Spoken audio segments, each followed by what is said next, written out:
They say a man only breaks once in his lifetime. For Michael Thompson, that moment happened on the day he was meant to become a husband. The wedding guests had gathered, the choir had rehearsed their songs, and the flowers were arranged perfectly along every pew. Everything was ready. Everything was perfect. Or so it seemed. Michael stood in that silent church corridor, his dark tuxedo fitting him like armor he no longer wanted to wear. His hands trembled as he held the wedding ring between his fingers, turning it slowly, feeling its weight. But it wasn't the weight of gold he felt. It was the weight of a truth so devastating it had turned his legs to stone and his heart to ash. No one in that church knew what he had just seen. No one knew the truth behind the closed door he had opened just minutes before. Not even the best man he had trusted with his life. Michael's lips moved, forming words that barely escaped his throat, words that tasted like poison. Why? Why did you do this to me? How does a celebration turn into a tragedy?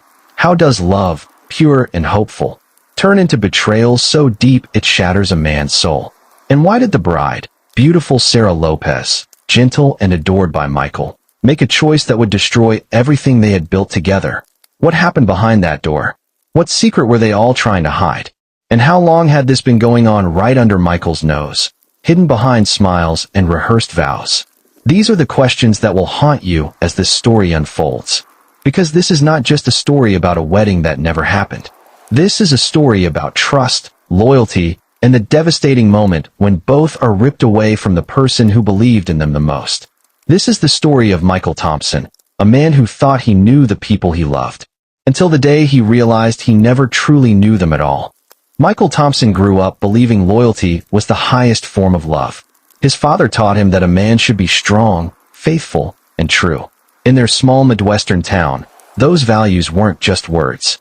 They were the foundation of every relationship, every handshake, every promise made. Michael carried those lessons into adulthood like a compass guiding him through life. He was quiet, thoughtful, the kind of man who listened more than he spoke. He worked as a construction project manager, respected by his colleagues, loved by his family. He wasn't flashy. He wasn't loud. But he was steady. And in a world full of chaos, steady felt like home. Sarah Lopez walked into his life like a warm summer wind. They met at a charity event 3 years before the wedding. She was painting with kids, her laughter filling the room like music. Michael was in the background, quietly fixing broken chairs so the children had somewhere to sit. She noticed him, not because he demanded attention, but because he didn't. She walked over, paint on her hands, a soft smile on her lips, and said, "Thank you for caring when no one's watching." That sentence changed everything. Sarah carried a gentle kindness that made people feel seen.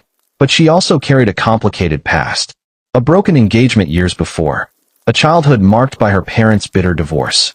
A lingering fear of abandonment that she tried to bury beneath her bright smile. Michael saw her scars and loved her anyway. He believed love could heal. He believed he could be the man who would never leave, never hurt, never break her trust. They dated for 2 years before he proposed on a quiet beach at sunset, the kind of moment that felt like it belonged in a movie. She said yes through tears. And for a while, everything felt perfect. Then there was Daniel. Daniel Carter was Michael's brother in everything but blood. They grew up on the same street, went to the same schools, shared the same dreams. Daniel was the opposite of Michael.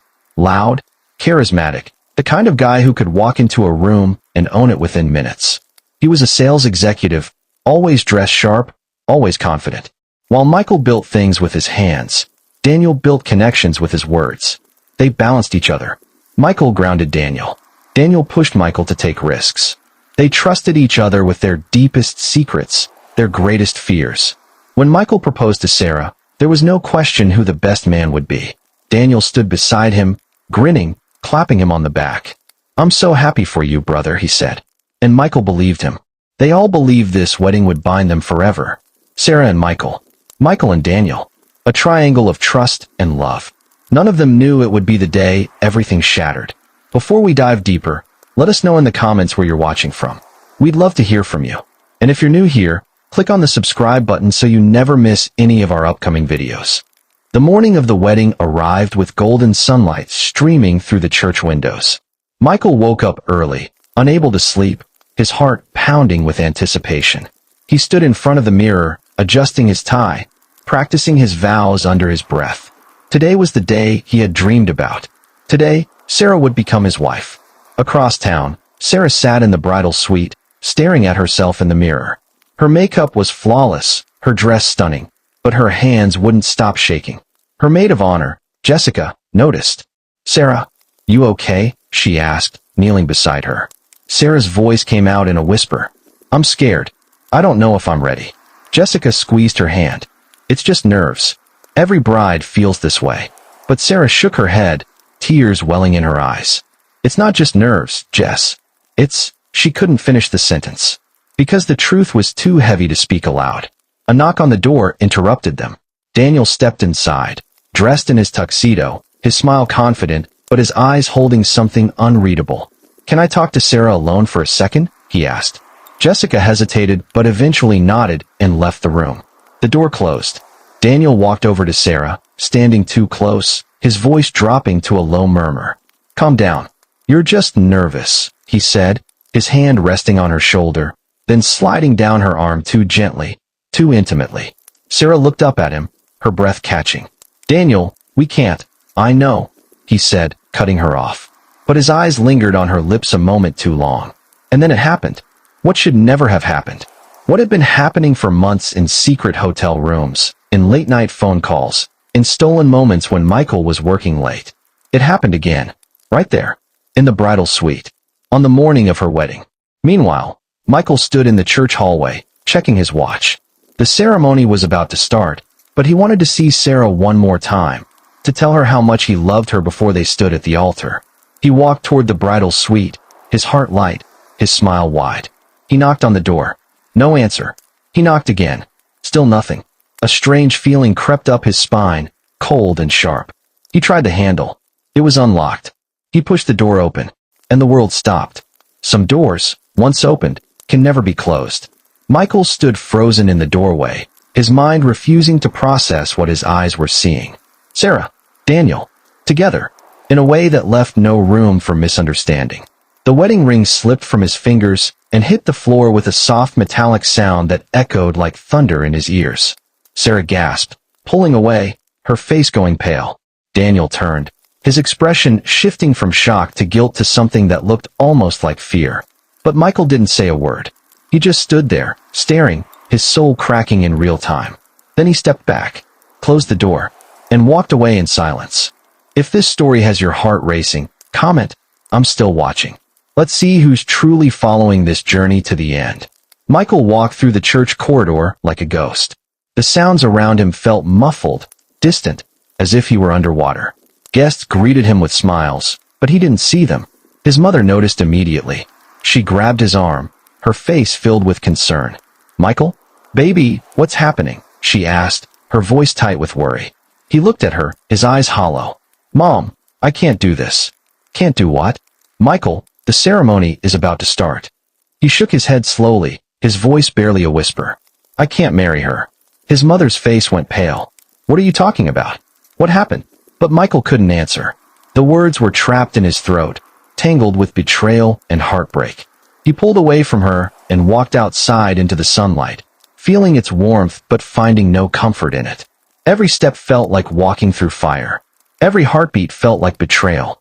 Inside the bridal suite, Sarah frantically tried to compose herself, her hands shaking as she fixed her hair, wiped her tears, reapplied her lipstick.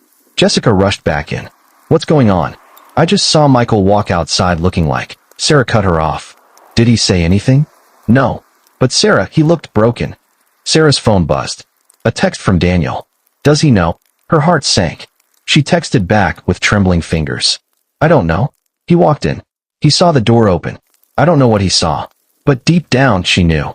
She knew exactly what he saw. Daniel paced in the groomsman's room, sweating, his confidence shattered.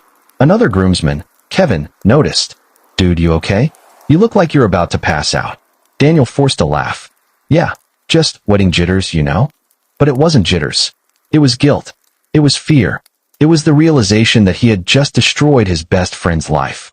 Meanwhile, Michael stood alone near the church parking lot, staring at nothing. His phone buzzed. A message from Daniel. "Mike, where are you? We need to talk." Michael's jaw tightened. He didn't respond. Another message. Please, man. Let me explain. Explain what? Michael thought bitterly. How long you've been sleeping with my fiancée? How many times you looked me in the eye and lied? He turned off his phone. The pastor came outside, confused. Michael, everyone's waiting. Is everything all right? Michael looked at him, his voice calm but cold. There's not going to be a wedding. The pastor's eyes widened. What? But why? Michael didn't answer. He just walked away, leaving behind the church, the guests, the life he thought he was going to live. An hour later, Sarah found him. She had changed out of her wedding dress, her face streaked with tears, her voice desperate. Michael, please. Let me explain. He stood with his back to her, staring at the horizon. Explain what, Sarah? His voice was calm, too calm, and that scared her more than anger would have. It's not what you think, she said, her words tumbling out in a rush. He turned to face her, his eyes red but dry. Then tell me what it is. Tell me the truth. She hesitated, her breath catching. It was a mistake. It didn't mean anything. Michael's laugh was bitter, hollow. A mistake? Sarah, I walked in on you. On our wedding day. With my best friend. She flinched at the words. I know, and I'm so sorry. I never wanted to hurt you. Then why did you? His voice cracked for the first time. Why, Sarah? What did I do wrong? Nothing, she cried, stepping closer. You did nothing wrong. You've been perfect. That's the problem. Michael stared at her, confused. What are you talking about? Sarah wiped her tears, her voice breaking. You're too good, Michael. You're too steady, too safe. And I got scared. I got scared that I wasn't enough for you. That one day you'd wake up and realize you could do better. So you slept with my best friend? She looked down, unable to meet his eyes. Michael shook his head, a sad smile on his lips. You're right about one thing, Sarah. I can do better. Then came the twist that shattered him completely. Michael, it didn't start today. It started 3 months after we got engaged. The world tilted. Michael's legs almost gave out. 3 months, he whispered. She nodded, sobbing. I'm so sorry. It just happened. And then it kept happening. And I didn't know how to stop. Michael turned away, his hands clenched into fists, his voice shaking with rage and heartbreak. 3 months. For over a year, you've been lying to me. Every time you kissed me, every time you said you loved me, you were lying. I do love you, she insisted. Then you don't know what love is. Daniel appeared, guilt etched into every line of his face. Michael cut him off, his voice cold. Don't. Just don't. I never wanted this to happen, Daniel said, his voice breaking. Michael stepped closer, his eyes burning. You were my brother, Daniel. I trusted you with everything. And you did this. Daniel's voice was barely a whisper. I didn't think you'd find out. Those words hung in the air like poison. Michael stared at him, disbelief mixing with betrayal. You didn't think I'd find out? That's your defense. Daniel looked away, ashamed. Michael's voice dropped, cold and final. Get out of my life. Both of you. And he walked away, into the sunlight, into a silence that felt louder than screams. 6 months later, Michael sat near a quiet lake, watching the water ripple in the breeze. The world felt different now. Quieter. Clearer. Pain is not the end of a man. Sometimes, it is the beginning. The months after the wedding had been brutal. Sleepless nights. Questions that had no answers. A loneliness so deep it felt like drowning. But Michael didn't drown. He learned to swim. He started therapy, talking through the betrayal, the anger, the heartbreak. He journaled every morning, pouring his thoughts onto paper, trying to make sense of the senseless. He reconnected with old friends, took up running, started reading again. Slowly, piece by piece, he rebuilt himself. He learned that Sarah and Daniel's relationship had been born out of emotional vulnerability. Sarah had been afraid of commitment, afraid of being abandoned again like she was in her childhood. Daniel had been struggling with his own insecurities, feeling overshadowed by Michael's steady success.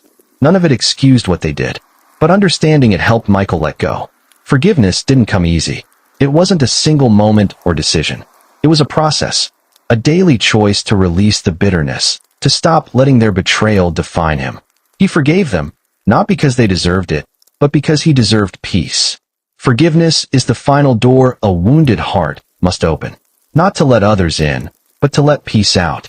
Michael didn't go back to Sarah. He didn't reconcile with Daniel. Some bridges, once burned, can't be rebuilt. But he moved forward. He started a new job in a new city. He met new people. He allowed himself to hope again. And one evening, as he sat by that lake, he realized something. He was free. Free from the lies. Free from the pain. Free to become the man he was always meant to be. What would you have done in Michael's place? Would you forgive, or would you walk away forever? Would you have confronted them immediately, or would you have handled it differently? Tell us in the comments below. And if this story touched your heart, if it made you think about trust, loyalty, and the choices we make in love, share it with someone who needs to hear it. Because stories like this remind us that betrayal doesn't define us. How we rise from it does. And if you think this story was unforgettable, wait until you hear what happened in our next tale.